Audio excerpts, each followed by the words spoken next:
जय Hind. Bajrangi study point में आप सभी का स्वागत है।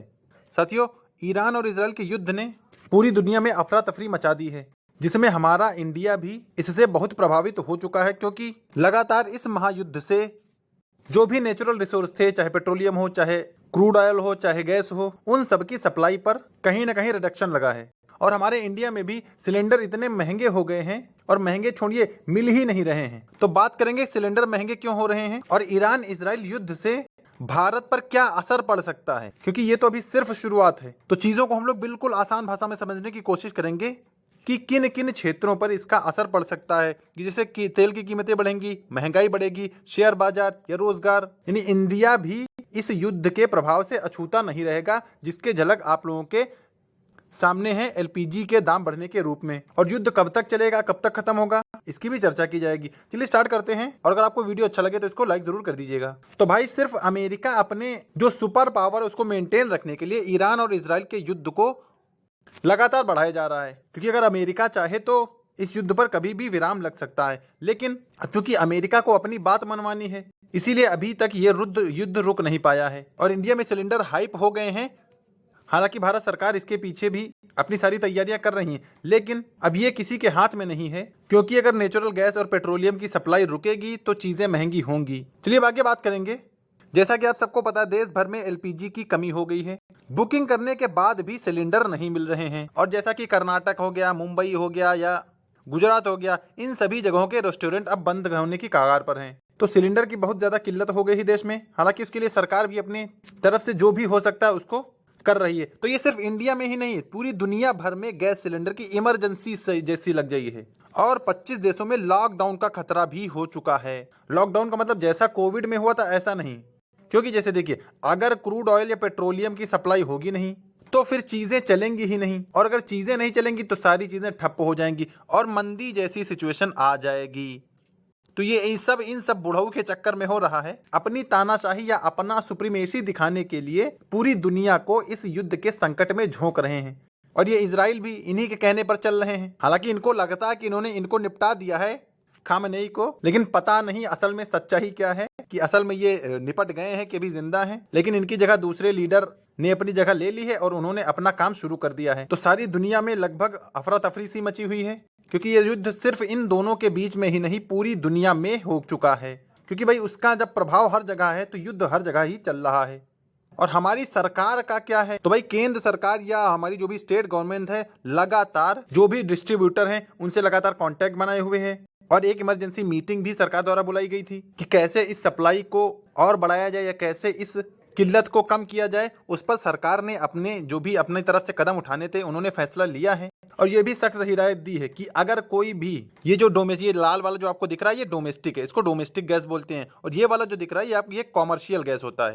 यानी डोमेस्टिक को अगर किसी ने कॉमर्शियल या होटल या रेस्टोरेंट में यूज कर लिया तो उसके ऊपर पनिशेबल ऑफेंस लगेगा, यानी दंडात्मक कार्यवाही की जाएगी अगर घर वाले किसी सिलेंडर में को किसी ने होटल या रेस्टोरेंट में यूज किया। क्योंकि जो जरूरी चीज है वो घर वाला है। बाकी ऐसा नहीं कि जो होटल और रेस्टोरेंट की जरूरी नहीं है, लेकिन घर वाले की जरूरत ज्यादा होती है। क्योंकि भाई, अगर चीजें घर में ही अवेलेबल हो जाएंगी तो आदमी 2-4-10 दिन खाना बाहर नहीं खाएंगे तो कोई कुछ इतना बड़ा कुछ बिगड़ नहीं जाएगा। लेकिन अगर घर में ही चीजें नहीं होंगी तो फिर अफरा तफरी का माहौल बन जाएगा। तो सरकार अपनी तरफ से पूरी तरह से सजग है। जो भी डिस्ट्रीब्यूटर हैं, जो भी बड़ी बड़ी कंपनीज हैं, उन सबसे लगातार कांटेक्ट बना रही है। और एलपीजी या कैसे घरेलू गैस का उत्पादन बढ़ाया जा सके उस पर भी सरकार हिदायत दे रही है। तो सरकार किसी मामले में चुप नहीं बैठी है, लेकिन अब जब ये क्राइसिस है तो भाई सबके साथ है। तो भैया, इजराइल और ईरान के वॉर ने ग्लोबल क्राइसिस मचा दिया है, और ग्लोबल ऑयल शॉक भी आगे आने वाले समय में देखने को मिल सकता है। ये सब हो रहा है स्ट्रेट ऑफ हॉर्मुज की वजह से। चलिए अब स्ट्रेट ऑफ हॉर्मुज को समझते हैं। देखिए, स्ट्रेट ऑफ हॉर्मुज, आप यहाँ पे ये ईरान देख सकते हैं, और इधर ये पर्जियन गल्फ है, इसी को फारस की खाड़ी बोलते हैं। और इधर ये गल्फ ऑफ ओमान है, ओमान की खाड़ी। तो ये पर्शियन गल्फ को गल्फ ऑफ ओमान से कनेक्ट करने वाली इस जगह को स्ट्रेट ऑफ हॉर्मुज बोला जाता है।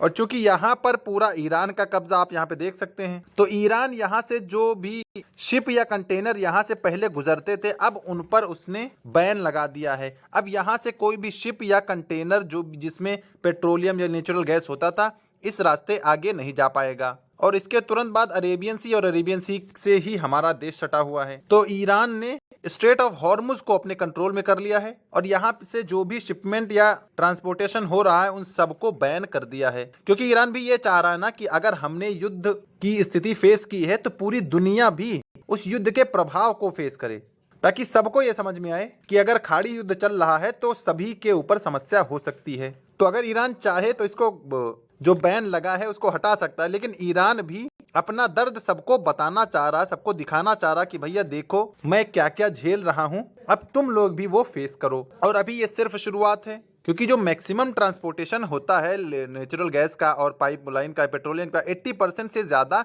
स्ट्रेट ऑफ हॉर्मुज से ही होता है और स्ट्रेट ऑफ हॉर्मुज से होते हुए गल्फ ऑफ ओमान से होते हुए अरेबियन सी यानी इंडिया तक पहुंचता है। तो अगर यहाँ पर ये जो बैन लगा है इसको ईरान खत्म कर देता है तो फिर कोई समस्या नहीं है, लेकिन ईरान अपना दर्द सबको महसूस कराना चाहता है कि भैया देखो अगर हमारे साथ युद्ध हो रहा है तो आप लोग भी इस युद्ध से बचे नहीं रह सकते हैं। और अभी तो सिर्फ ये गैस का ही हुआ है, आगे अगर पेट्रोलियम के दाम बढ़ गए या पेट्रोलियम की सप्लाई नहीं हो पाई तो फिर आगे बहुत सारे प्रभाव इसके देखने को मिलेंगे। जैसे ट्रांसपोर्टेशन बंद हो जाएगा बिल्कुल तरह से, चीजें बहुत महंगी हो जाएंगी क्योंकि हाई इन्फ्लेशन हो जाएगा, तो इन्फ्लेशन की वजह से भैया महंगाई हो जाएगी। जो चीज 1 रुपए में मिलती थी आगे चल के वो चीज 10 रुपए में मिलेगी, तो भैया महंगाई ऑब्वियस सी बात है, क्योंकि पहले जिस चीज को ले जाने में 1 रुपए का कॉस्ट लगता था अब उसी चीज को आगे ले जाने में 5 रुपए का कॉस्ट लगेगा, तो जाहिर सी बात है कि चीजें आगे 10 रुपए में आपको देखने को मिलेंगी। तो सिर्फ अमेरिका की सुप्रीमेसी दिखाने की वजह से ये सारे संकट उत्पन्न हो रहे हैं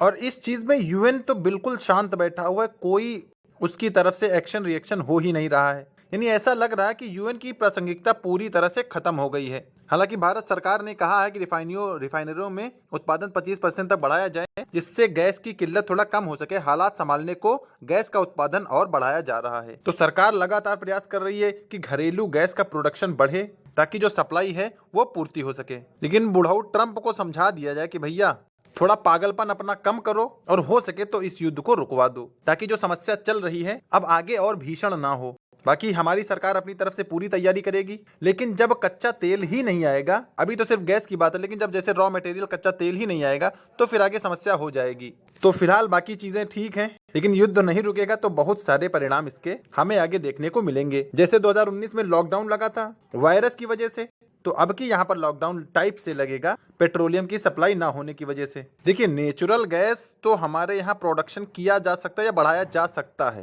लेकिन पेट्रोलियम जब रॉ मटेरियल ही नहीं मिलेगा, जब कच्चा तेल ही नहीं मिलेगा तो फिर इसको रिफाइन करके आगे डिस्ट्रीब्यूट नहीं किया जा सकेगा। तो फिलहाल नेचुरल गैस तक तो ठीक है, लेकिन इससे आगे अगर होता है तो समस्या हो जाएगी। तो किसी भी हालत में इस युद्ध का रुकना बहुत जरूरी है, नहीं तो हर सेक्टर में हर जगह इसके दुष्परिणाम ही देखने को मिलेंगे।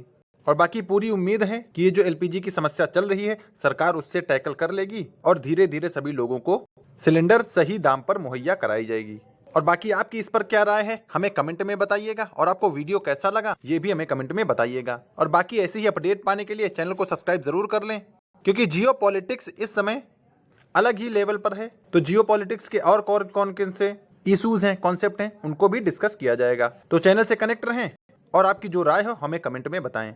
तो मिलेंगे नेक्स्ट अपडेट के साथ, तब तक के लिए सभी को जय हिंद।